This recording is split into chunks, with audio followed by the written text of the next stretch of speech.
Hello, Facebook family. Welcome to another episode of Marriage Mondays with Nick and Trina Brinson. And we are here to talk about honoring the differences in your spouse.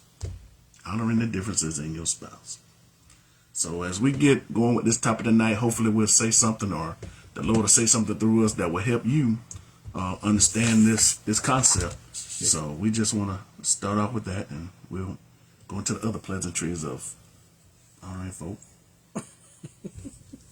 Well, we want to talk about honoring differences because sometimes differences are what couples can get really hung up on. Mm-hmm. It's where they are different. It can cause arguments and discrepancies and even make you question your choice because there may be so many differences. It seems like during the dating process, it's your similarities that can bring you together. And then when you get married, you might even appreciate some of those differences. But as you get married, some of those things that attracted you start to get on your nerves. You might have liked, your spouse's determination, but as you get married, you realize it sort of translates into stubbornness. Mm-hmm.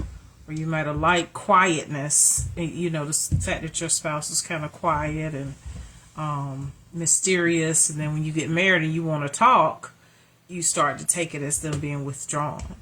So what we want to bring your attention to is how you can process your thoughts, change your thought processes so that it supports your marriage instead of allowing those differences to be something you perceive as negative.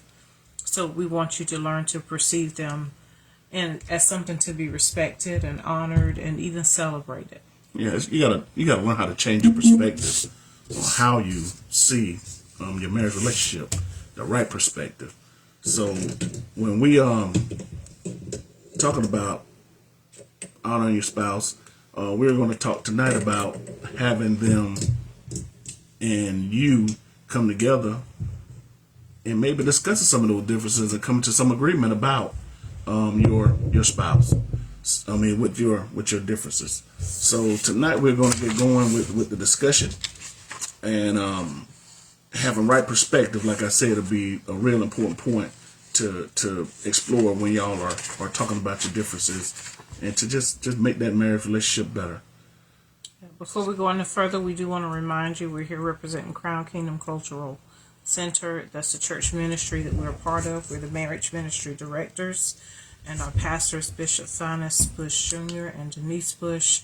And so we are bringing this to you as a service to help support marriages. So that's what we're doing. That's our purpose here today. We don't have any other ulterior motive other than to support the marriage relationship. We're on assignment. So really when we want to start out by mentioning that the differences that are present in your marriage begin with the very fact that you have a male and a female.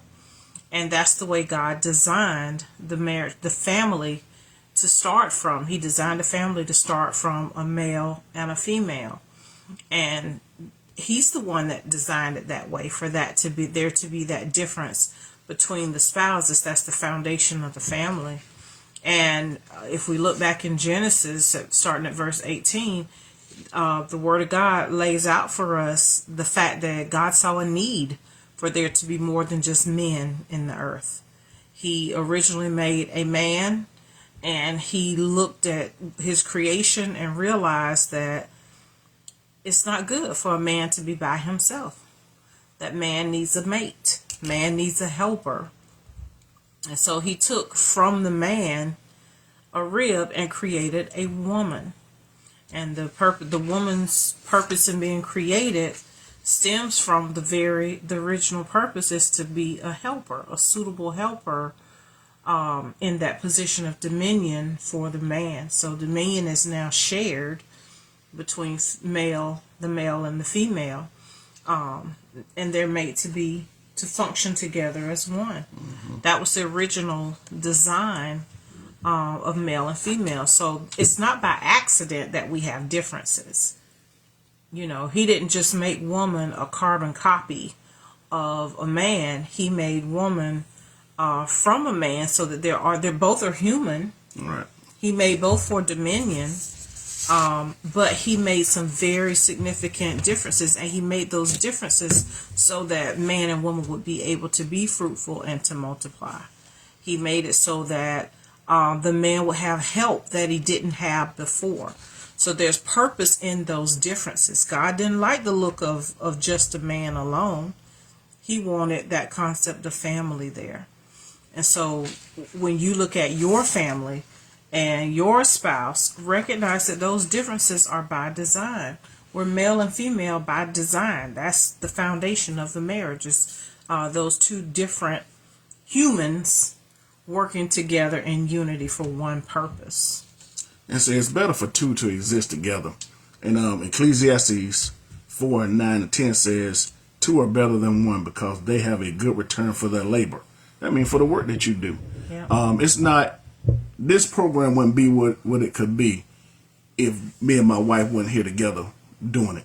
I mean, there will be some points left off. There will be some thoughts not had. There will be some thoughts not expressed because my thoughts are not her thoughts and her thoughts are not my thoughts. And we come together and plan the lesson, but then as the lesson go on, God drops things in our spirit that we talk about that we didn't even plan. Yeah. So, and if either of them fall down, one can help the other one up. Did you go back That's to the why verse it's good. just there? Mm-hmm. Okay. Yeah, I went right to the verse. So that's Ecclesiastes 4:10. Things work better when there's two. And we know that when two come together and agree, God is in the midst of that.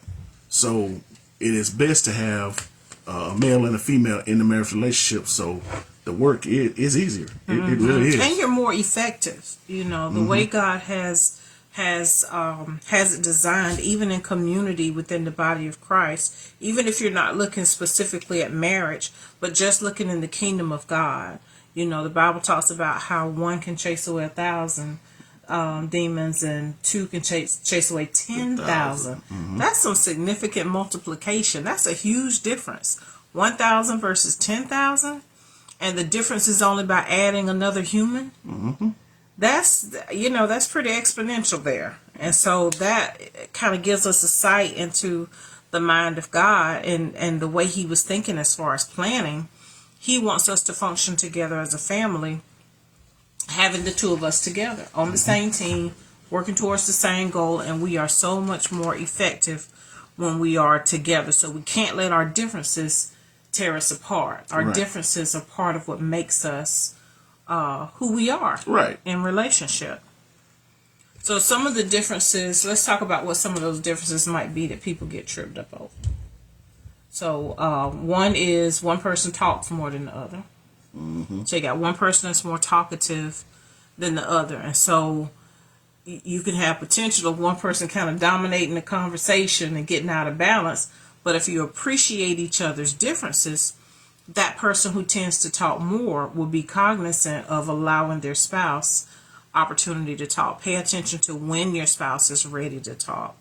Learn your spouse so that you can make your conversations more effective. For the spouse that doesn't talk as much, make an effort to speak up and share your thoughts more, knowing that makes your spouse better when you share your thoughts. Don't always just listen and accept, your spouse's thought. Be the one to give as well. It's about balance. Another area that people can have differences in. Some people like to travel, others may not. And that's a point of difference that people really can get into arguments about. Or even I've known some people to say, well, I just don't travel with my spouse. I go without my spouse to travel. I would say, as a couple, to get together and sacrifice for each other. Sometimes do things at home instead of traveling out, and make a point that that's something you're still doing together. Find out what your spouse does like to do and honor that. For the one that doesn't like to travel so much, make some sacrifices. Get over those fears. If you got all these fears of flying or being on a cruise ship or whatever, either you need to deal with those fears or you need to come up with some alternatives so that you and your spouse can do these things together to make yourself stronger. Learn to sacrifice for your spouse. It brings about balance, and it makes you grow as a person when you have to step outside of your comfort zone for the love of your spouse, to make your spouse feel accepted and to feel that what's important to them is important to you. Some people are indoor people, some people are outdoor people. Right. Find out how you can bring some balance to that. What would you suggest for something like that? To bring balance, or just another difference? Bring balance. To bring balance, you just have to open your mind to the person that you're married to. You can't keep that person in a box. You have to let them express themselves the way they need to in the comfort zone of you. Meaning that you I don't want to say, I don't want to use the word put up, but you have to learn to be accepting to those things that are different from you. And as my wife was talking about some differences, I just want to mention one: a planner and a reactor. Mm-hmm. Some people, one person in the marriage may be a better planner, and the other person may be a reactor to situations. Just like this hurricane we just went through. Mm-hmm. We were planning. My wife is a planner. Like, okay, put the candles in this drawer right here with the flashlights and all that kind of stuff. So if something happened, we'll know where to go get it if the lights go out. So, and we had that accomplished. Mm-hmm. But then there was reaction time in there too, where things had to be done a certain way of, going to make sure you know where the gas was and being able to change if things needed to change. For instance, when the lights went out, I had to go and do some things with the generator to get it going so we can at least sustain for certain things. That's true. But I would say to that was a reflection of us having been together for so long, to speak to the fact that you had the generator there. That takes planning. You have to buy that during times that you don't have a need for it. Right. So that was already in place. And then you had like the lanterns that you had been buying along and along. You weren't typically the one to buy things ahead like that. No. But I think over time, because we've been together so long, you've picked up some of those traits of thinking ahead. Well, actually, with the lanterns, the idea with the lanterns is I was using the lanterns as so I could sit under the hood in the truck, not necessarily for those times that we might not have no lights, because that was taken care of with the candles in the jar. But I couldn't find out because I had those lanterns. I thought about them like, oh, these might give us better light than that. It was just a thought process of going through it and figuring out something that worked better. And it did. Yeah. So. It did. Yeah. Some people are more adventurous. Some people, thrive on stability. They want the sameness. But there's benefits to having sameness in your routine and in your day-to-day life. But there's also room for being adventurous and doing something spontaneous and trying something new. Don't be so set in your ways that you prevent your spouse from being who they are. There's room for both of you in the relationship. And it becomes very selfish and self-serving if, you just kind of put your foot down. Oh, well, I don't travel. I stay home. I don't like to travel. But you married to somebody who does like to travel. And so it is very self-serving of you and selfish of you to prevent your spouse from enjoying what they want to enjoy with you, simply because you want to serve you. You want your spouse to serve you, but you don't want to sacrifice for them. And so it gets to a point that, as you mature in your marriage, you learn that you need to make some sacrifices for your spouse. You need to make some sacrifices and get out your comfort zone and do some things so that the both of you can grow together.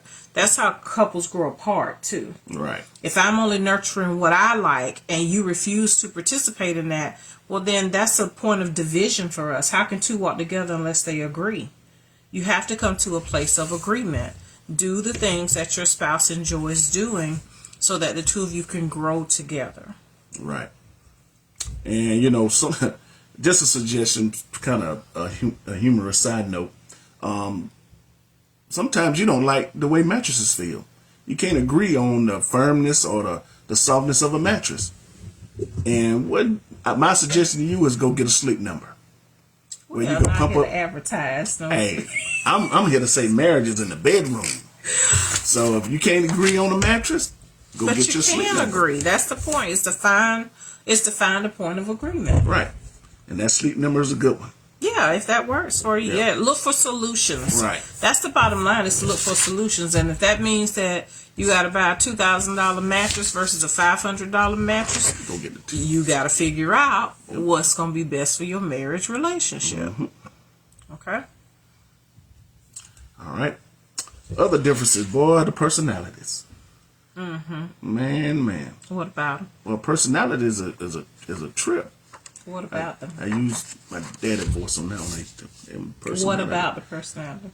Well, personalities have a way of changing and making people feel a certain way. What? Yeah. I don't understand. You understand the personality?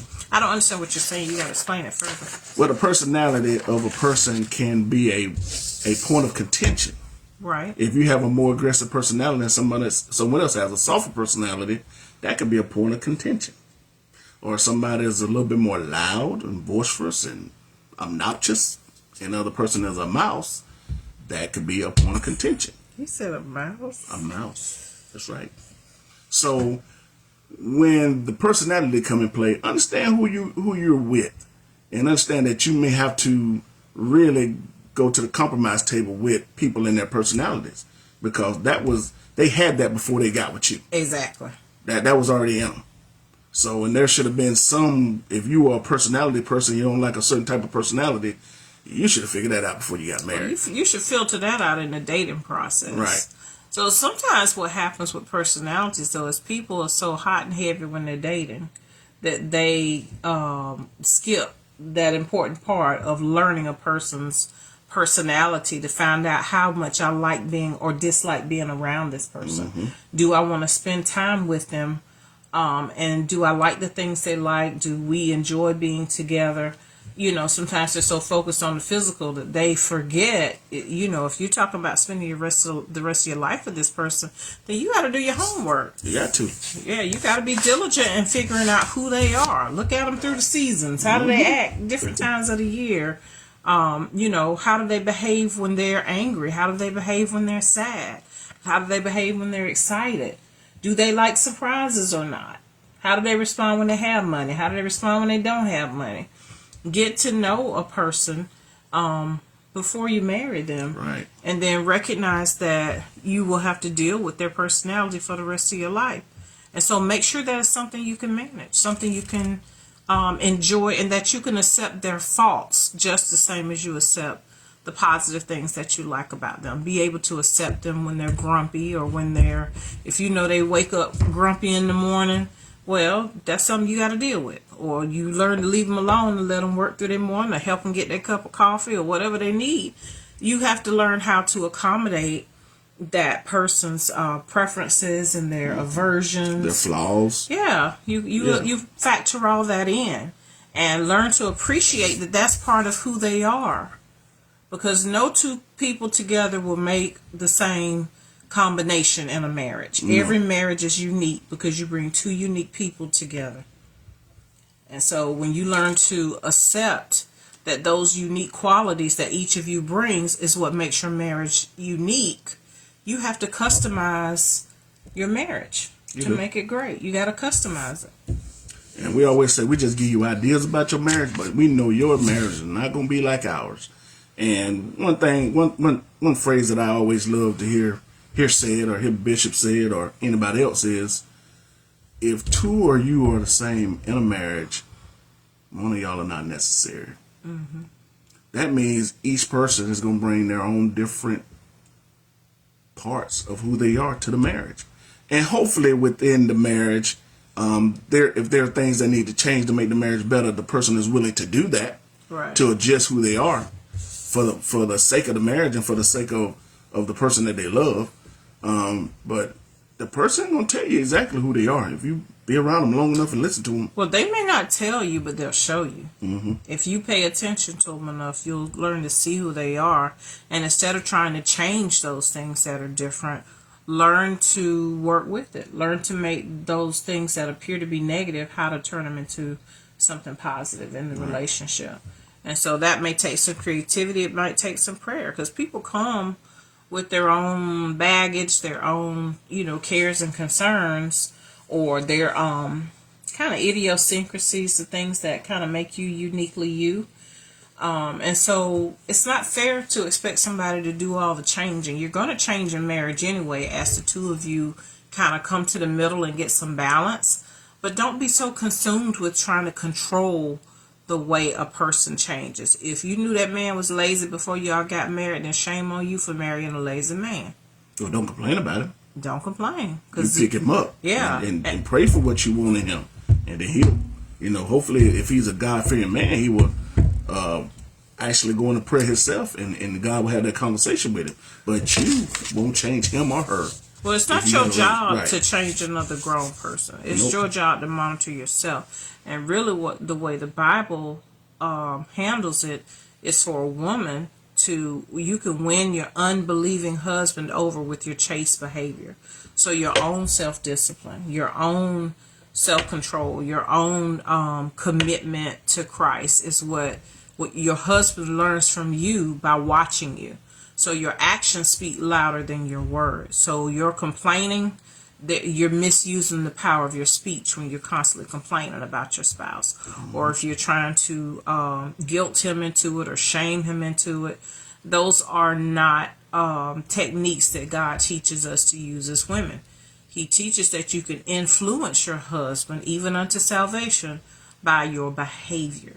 Right. Your behavior is what can win him over. When he sees that you're committed, when he sees that you are demonstrating self-control and not behaving the way he would, it speaks volumes as opposed to what you might say with your mouth. Right. So it's the kingdom ways are different. The way we're supposed to manage our lives as kingdom citizens is different than the way we naturally tend to do, in the world. And so when you learn the ways that God teaches you, you'll find out they work. Right. But they're not what comes logically or through reasoning or through your intelligence. But you got to get familiar with the Word of God and see how God tells you to win over an unbelieving spouse. That same concept works, and you first. You go first. You reap what you sow. Right. That's another kingdom principle. You reap what you sow. If you want more love, sow more love. If you want more patience from your spouse with you, be more patient with them. If you want more structure in your home and more diligence and hard work, you go first. You sow it first. You reap what you sow. And that's all about honor too. By doing that without complaining, you're honoring your spouse by doing that. It is. And you honor God. Right. And you're honoring kingdom systems, and that's when you align with righteousness, and that's when you start seeing results. It's when you seek first the kingdom of God and his righteousness, and those other things that we seek, those things will be added unto you. So you'll start seeing changes in your spouse when you do it God's way. Mm-hmm. Okay? Got another point there? Another point is to actually celebrate each other's differences. So instead of like we said, complaining about it, actually learn to express appreciation to your spouse for how they're different. Instead of seeing their differences always as a negative or a downfall, learn to respect those differences and to actually express some appreciation to your spouse for the things they bring that you don't bring. Right. And that's that point of come together, become one. Two becoming one. Yeah, two becoming one. And when you become one, my weaknesses hopefully are some of your strengths. And some of your weaknesses are hopefully some of my strengths. Right. That's how we perfectly complement each other as far as us becoming one. And honoring each other through those through that complementary relationship. So when we do that, that brings us closer together. And also, it brings us closer to God, because one of the ways to get closer to your spouse is through that prayer and understanding and studying each other and doing things for each other that are not selfish, that are not self-serving. And when you sacrifice yourself like that, then that brings y'all closer together. Right. When you learn you can trust each other, when you sacrifice for somebody and you begin to see it reciprocated, you learn, you build up trust, and your relationship gets stronger and better. So I think the bottom line is to understand that it was God's idea to put a man and a woman together, And it was his idea to have those differences present in the marriage relationship for the sake of making things better. Right. And for the sake of having a strong unity.